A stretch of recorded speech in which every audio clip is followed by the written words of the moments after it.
Ever think about how narcissists will do anything to keep their power, control, or false sense of being better than other people?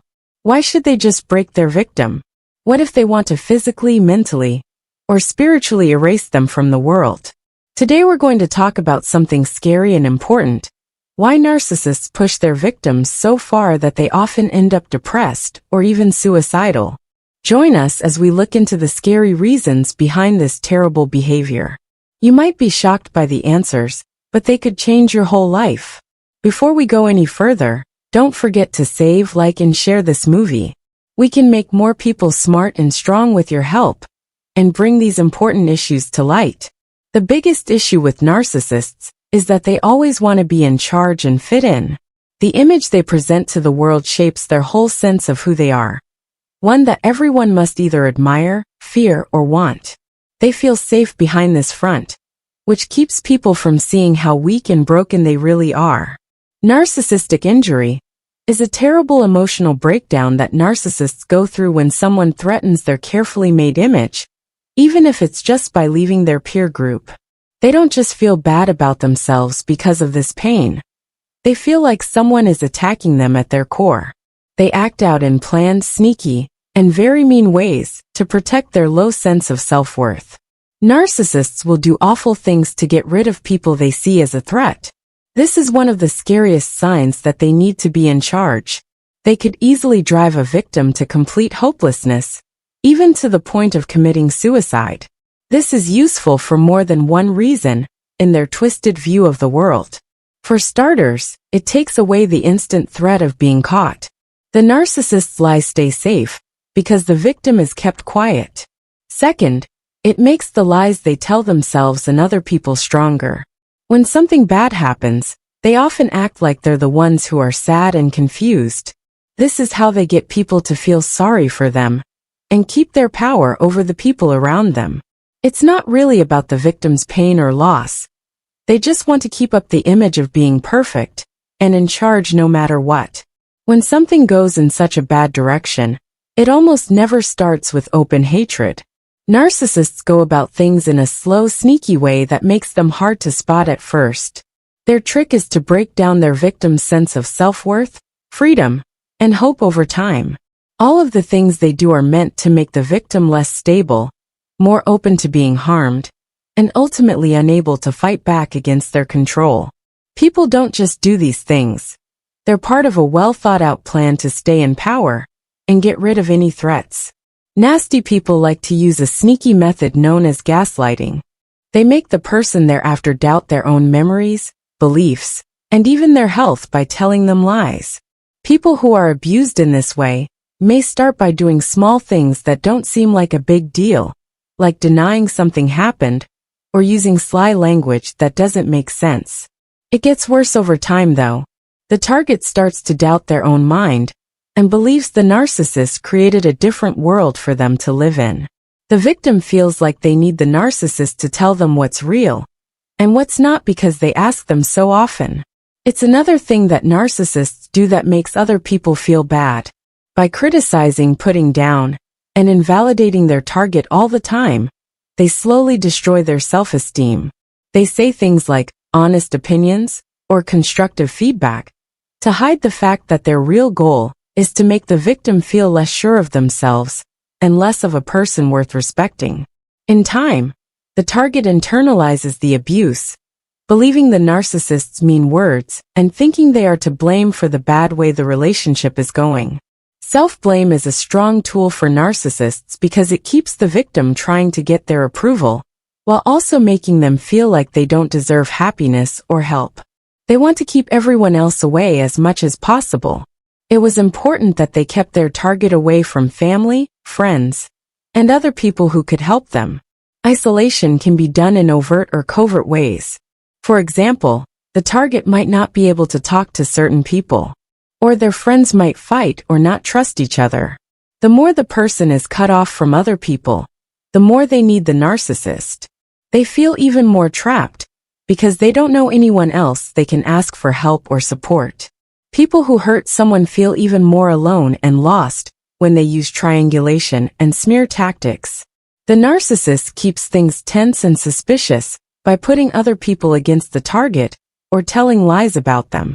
Friends, neighbors, and even family members of the target may turn against them if they believe the narcissist's lies. These lonely feelings make the person in the bad relationship feel even less useful and hopeful, which makes it even harder for them to leave. Not giving love and care is another bad thing narcissists do. When someone does what they want, they treat love and praise like things that can be given or taken away. When a narcissist is inconsistent, it makes the target feel unsafe and useless, and they spend all their time trying to get the narcissist to like them again. Because of the ups and downs of their feelings, the target feels off balance and on edge all the time. All of these plans work together to have a very strong effect. People who are mistreated by narcissists feel lost and alone, and they depend on the abuser for all of their safety and worth. The person who is being manipulated by a narcissist may already feel lost and worn out, making them think there is no way out. A narcissist wants someone who is hurt enough that they can't fight back, or show what kind of person they really are. It's not just a way for narcissists to get what they want. It's also a way for them to show how strong they are. They believe they are better than everyone else, and have power over the life of the person they are hurting. Both the narcissist and the victim really want to feel strong, but this dream costs a lot. The victim is in terrible pain, but the narcissist can't get out of their world of manipulation, and can't connect with real people or be happy. They are desperately trying to fill a hole that can never be fully filled, and their actions show how empty they are. Take care of yourself or get better. For narcissists, this is an attack on their power and sense of control. Narcissists feel like they have failed very badly if they see proof that a victim can get their freedom back or fix the problems they caused. For them, the thought of failing is very scary because it risks the false sense of being better and stronger that they have worked hard to build. They can't stand the thought that someone might not want to be ruled by them, or that their plans might not work out.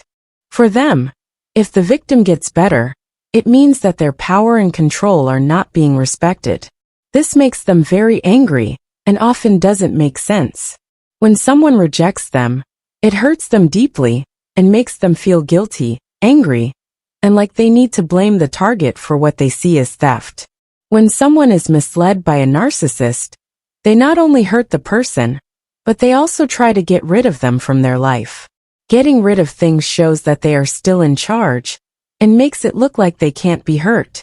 Narcissists see things differently than most people.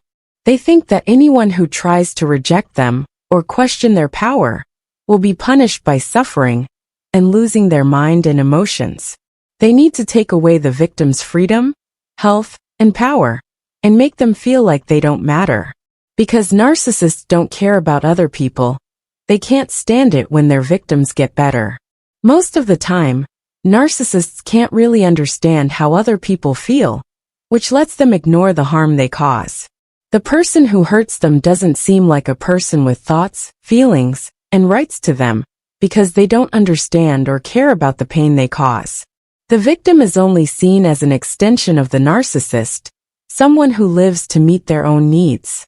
Narcissists don't see other people as valuable people in and of themselves. They see them as things or ways to get what they want. When a target is no longer helpful or starts to question the narcissist's behavior, they will give them less value or get rid of them. When a narcissist is done with someone, they don't care about their well-being because they are no longer useful to them. The victim is useless to the narcissist and should be thrown away. It's not necessary to pay attention to or even acknowledge their mental needs. Another strong emotion that drives narcissists to do bad things is their strong and often unjustified envy of their target. The narcissist can't stand it when other people have traits they don't have, like being kind, strong, honest, or able to connect with others in a real way. These are traits that the victim might have a lot of.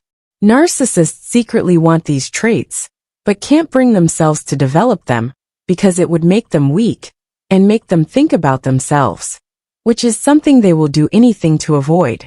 Because the narcissist doesn't want to face their own flaws and work to improve them, they put those feelings onto the target. Putting all of their own fears and doubts on the target will help them and others believe that the target is flawed, weak, or not worthy. Instead of seeing the target as someone with value on their own, the narcissist starts to believe that they deserve to be hurt or retaliated against. There's more to this projection than just being mean. It's also a way for the narcissist to avoid facing the hard truth about themselves. By putting their own fears on the target, the narcissist can avoid dealing with their own issues and flaws. In the narcissist's mind, this way of protecting themselves lets them keep living in a world where they think they are perfect and better than everyone else. They don't have to deal with the crushing shame and self-doubt that could destroy their weak sense of who they are. Narcissists can blame others all the time instead of taking a look at their own flaws. In this way, they can protect the thin bubble of self-importance they've made around themselves. They think that the victim's flaws give them permission to be mean to them and treat them badly, but their own flaws will never be talked about or seen. It is important to figure out why the narcissist acts the way they do, but it is also important to notice when they are acting badly. If you or someone you know is dating a narcissist, follow these steps to stay safe. Set limits. Make it clear what behavior you will not tolerate. It's important to be steady when crossing lines, because narcissists love it. Call the people who can help you again. Talk to family, friends, or support groups that you can trust. For narcissists, being alone is one of their most strong tools. For you, making new connections can give you the strength and perspective you need. Get help from a professional. Therapy can help you get back in touch with your true self and learn how to deal with a selfish partner. Write down what they did. Keeping track of dangerous behavior can help you if you need to see a lawyer or get professional help. Do things that are good for your mental and physical health as part of your self-care. When you're strong, your ego has a harder time putting you down. Think about ending all contact with the narcissist. If the relationship is hurting you so much that it can't be fixed, this may be your only option. Thanks for coming along as we talk about one of the worst things about being selfish. This is a very important subject, but understanding these dynamics is the first thing that we need to do to heal and keep ourselves and others safe. Please like, follow, and share this talk if you thought it was helpful. We should help each other get out of bad situations and get our power back. Remember that you're not alone, and that tomorrow can be better. What do you think? Please write your thoughts in the area given. We're excited to hear from you. Be careful and strong until the next time. Ever think about how narcissists will do anything to keep their power, control, or false sense of being better than other people? Why should they just break their victim? What if they want to physically, mentally, or spiritually erase them from the world? Today we're going to talk about something scary and important. Why narcissists push their victims so far that they often end up depressed or even suicidal.